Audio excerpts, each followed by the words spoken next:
फर्क क्या पड़ेगा तुम पर, फर्क क्या पड़ेगा तुम पर, हम अगर मर भी जाते हैं। तुम कोट पहनकर भाषण दे देते हो, हम अधनंग हालत में सो जाते हैं। तुम कोट पहनकर भाषण दे देते हो, हम अधनंग हालत में सो जाते हैं। और उम्मीद कि कल कोई रोटी मिले हमें भी, उम्मीद कि कल कोई रोटी मिले हमें भी, हर दिन ये सोचकर जी जाते हैं।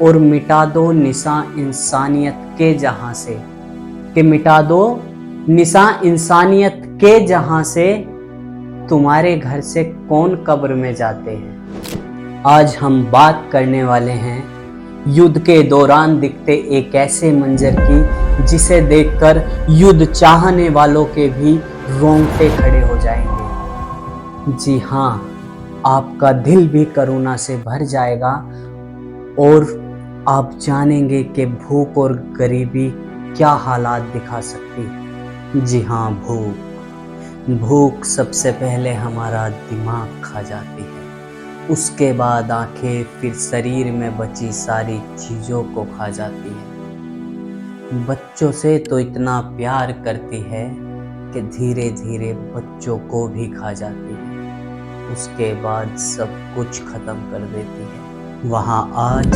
न खाना है न पानी, हर तीसरा इंसान भूख से संघर्ष कर रहा है। लोग 3 से 4 दिन तक भूखा रह रहकर अपना जीवन बचा रहे हैं, गुजारा कर रहे हैं। और ऐसे ही हालात हमें इजराइल और फिलिस्तीन युद्ध के दौरान देखने को मिल रहे हैं। हम समझ यह नहीं पा रहे कि यह युद्ध धर्म, जाति या फिर सीमाओं के मध्य है या कुछ और। लेकिन आज गाजा में जो हालात है वो सोचनीय हैं। वहाँ पर हर तीसरा व्यक्ति भूख के साथ संघर्ष कर रहा है। 3 से 4 दिनों तक लोग भूखे रह रहकर गुजारा कर रहे हैं। इजराइल एशिया का एक विकसित देश है जो पश्चिम एशिया में भूमध्य सागर के पूर्वी छोर पर स्थित है, और गाजा पट्टी जो फिलिस्तीनी क्षेत्र का एक हिस्सा है, इजराइल के दक्षिण में भूमध्य सागर पर एक तट रेखा है जिस पर इजराइल अपना दावा करता है और फिलिस्तीनी इसे अपना क्षेत्र बताते हैं। लेकिन गाजा में रहने वाले अधिकांश लोग इस्लामिक समुदाय से हैं, जिन्हें हम फिलिस्तीनी के नाम से जानते हैं। फिलिस्तीनियों की आज़ादी के लिए हमास, जो इस्लामिक राजनीतिक संगठन है जिसका गठन 1987 में हुआ, जो निरंतरन इजराइल से अपनी आज़ादी के लिए लड़ाई कर रहा है। और इसी युद्ध के परिणाम स्वरूप आज हालात वहाँ पर ऐसे हैं। अगर हालात ऐसे ही रहे तो कौन जानता है कि वहाँ पर भूख प्यास से लड़ती ज़िंदगी कब तक संघर्ष कर पाएगी। और आज गाजा में 1/3 आबादी भूख से तड़प रही है। यूएनओ ने व उसके संगठनों ने भी गाजा पट्टी को 2025 का सबसे भूखा क्षेत्र घोषित कर दिया है। इजराइल ने यूएनओ के दबाव में आकर कुछ दिन पहले गाजा पट्टी में राहत सामग्री भेजना शुरू किया।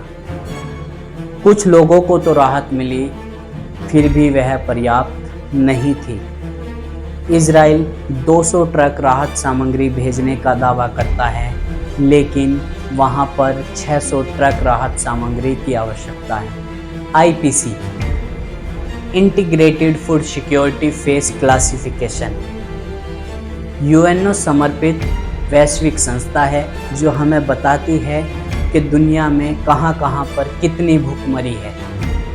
आईपीसी ने ये दावा किया है कि गाजा पट्टी 2 साल से भूखमरी को झेल रहा है, लेकिन अब इस युद्ध के वजह से हालात बहुत ख़राब हैं। लेकिन इजराइल इन भूखमरी के आंकड़ों से इनकार करता है, जबकि अमेरिका के राष्ट्रपति ट्रंप कहते हैं कि ये जो तस्वीरें और ये जो आंकड़े सामने आए हैं भूखमरी के, ये सही है। जब खाना बांटा जाता है तो घंटों घंटों तक लोग लाइन में लगकर इंतज़ार करते हैं। कई बार तो ऐसा होता है कि लोग बिना खाना लिए ही वापस चले जाते हैं। भीषण गर्मी में छोटे छोटे बच्चे लाइन में लगे रहते हैं। जो बहुत भयानक कहानी को बयां करती है। गाजा के स्वास्थ्य मंत्रालय के मुताबिक 31 जुलाई 2025 को 24 घंटे के अंदर 90 लोग मारे गए और 600 से ज़्यादा लोग घायल हुए। बस उनका इतना कसूर था कि वे खाने के लिए लाइन में लगे और वहाँ पर खाने के लिए गोलियां चल गई। ताज़ा आंकड़ों के मुताबिक 81% लोग आज वहाँ पर भूख से पीड़ित हैं। कुपोषण की दर 16% तक गाजा शहर में पहुँच गई है। लोग कचरों के डब्बों में खाना ढूंढ रहे हैं। हम सब विकास की बात करते हैं, विश्व शांति की बात करते हैं, तो कहाँ हैं यूएनओ और उनके सहयोगी संगठन और विकसित देश जो विकास और शांति की बात करते हैं? क्या इनको ये भूख से तड़पते और रोते बच्चों के आंसू भी दिखाई नहीं देते?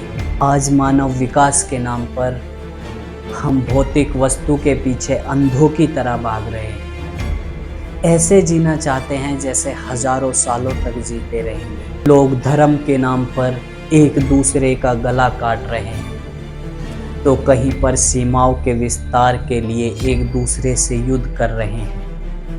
हम ऐसी तरक्की पाकर भी कहां तक पहुंचेंगे ये समझ नहीं आता। ऐसे रास्ते को अपना रहे हैं जहां पर लोग सिर्फ दर्द पाएंगे।